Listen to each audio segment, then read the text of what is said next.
Number NCERT math second class 12 integration chapter है और question number 7 मतलब एक्सरसाइज 7.2 है, क्वेश्चन नंबर 11 है। इसको देखा जाए हम लोग कैसे बनाएंगे। इसमें तो मानना ही पड़ेगा, बिना माने हुए काम चलेगा नहीं। तो सबसे पहले हम लोग देखते हैं क्या मानते हैं। यहाँ पर लेट आया जा, यानी माना कि लेट का मतलब क्या होता है, माना कि x + 4 = t मानते हैं। आप ही देखिए, जब x + 4 = t तो x का मान अगर निकालना होगा तब 4 को उधर ले जाएंगे तो क्या हो जाएगा, ये भी हो जाएगा x = t - 4 भी हो जाएगा। इस पर भी ध्यान देना है, इस पर भी ध्यान देना है, इसका भी हम लोगों को काम पड़ेगा।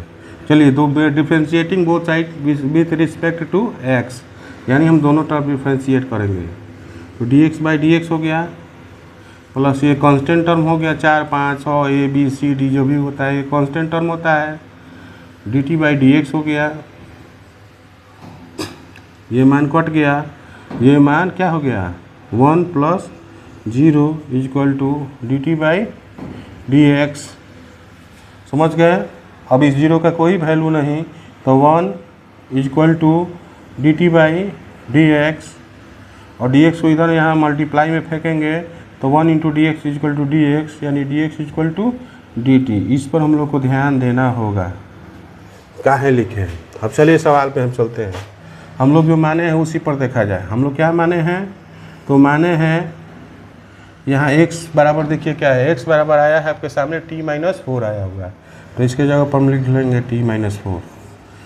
इस x + 4 को हम लोग क्या माने, t माने हैं, तो √t हो जाएगा।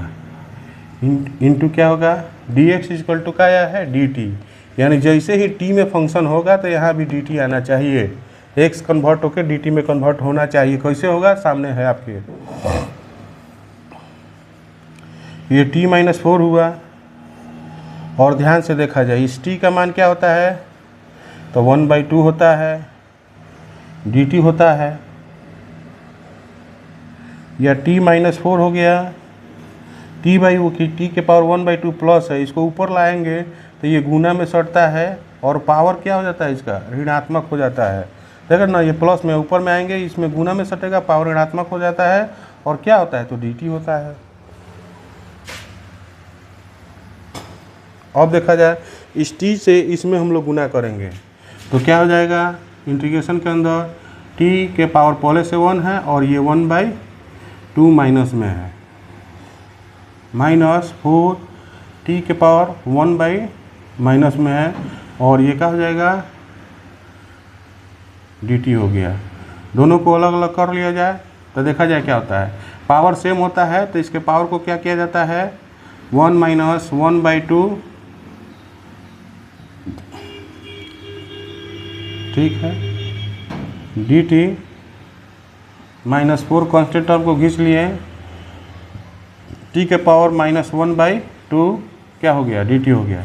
अब देखा जाए अगला स्टेप हम करना क्या है, 2 × 1 = 2 और 2 में से 1 घटाएंगे तो 1/2 हो जाएगा, यानी t के पावर 1/2 हो गया, dt हो गया -4, और ये तो आपका t के पावर -1/2 पहले से ही dt। हम लोग पावर वाला फॉर्मूला समझते हैं कि पावर वाला जब भी होता है तो एक जोड़ा जाता है, पावर से डिवाइड किया जाता है।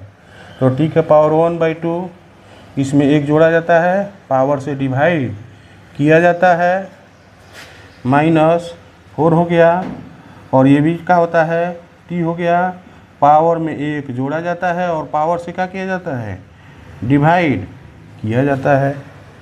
तो अगला स्टेप में हमारे सामने क्या आएगा, t, और ये इंटीग्रेशन जैसे ही हल होता है तो कांस्टेंट टर्म c सटा देते हैं, यानी t का देख रहे हैं 2 × 2 और 2 एक जोड़ेंगे तो क्या हो जाएगा 3/2, तो इसका भी हो जाएगा 3/2 माइनस ये कितना हो जाएगा, तो 4 हो गया, इंटू t के पावर देखा जाए 2 × 2 और 2 में से -1 जाएगा तो क्या हो जाएगा 1/2 ही रहेगा, प्लस में रहेगा बाई क्या हो जाएगा, तो नीचे भी 1/2 प्लस c हो गया। इतना को आप लोग अच्छी तरह से देख ले, बाकी हम आगे। अब देखा जाए पावर कहाँ आता है, तो ऊपर आता है, तो क्या हो जाएगा, 2t/3 और t के पावर कितना हो गया, तो 3/2 हो गया। माइनस में ये पावर ऊपर जाएगा तो 4 2 जा 8 हो जाएगा। 8 बाई कितना हुआ, 8 8 8 8 8 8 ही हुआ, और t पावर 1/2 हो गया और प्लस c हो गया।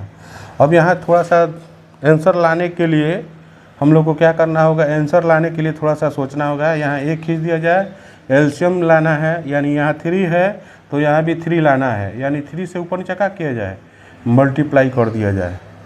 तो ये 2/3 हो गया, t के पावर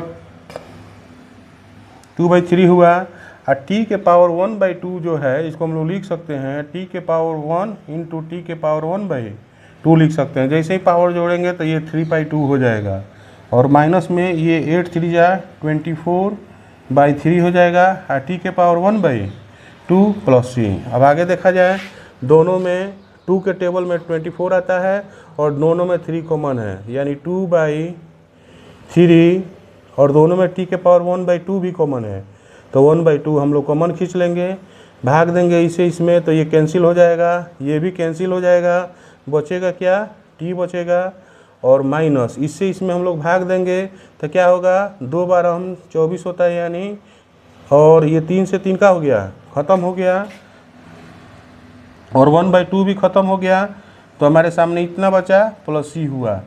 आगे और बनाते हैं, आप लोग देखते रहिए।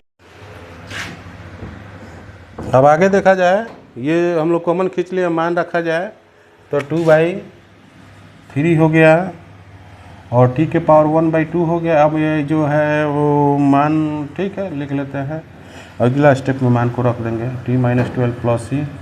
t का मान रख रहे हैं, t का मान वहाँ देखिए क्या है, x + 4 है, तो x + 4 का 1/2 हो जाएगा, इंटू ये क्या हो गया, तो x + 4 हो गया, -12 हो गया, प्लस c हो गया, यानी 2/3 हो गया, x + 4 हो जाएगा, इसका 1/2 हो जाएगा, इंटू ये x हुआ, 12 में से 4 को माइनस करेंगे तो -8 हो जाएगा, और प्लस c हो गया। यही आपका आंसर हुआ। आंसर को देखिए, सवाल को अच्छी तरह से देखिए और चैनल को सब्सक्राइब कीजिए।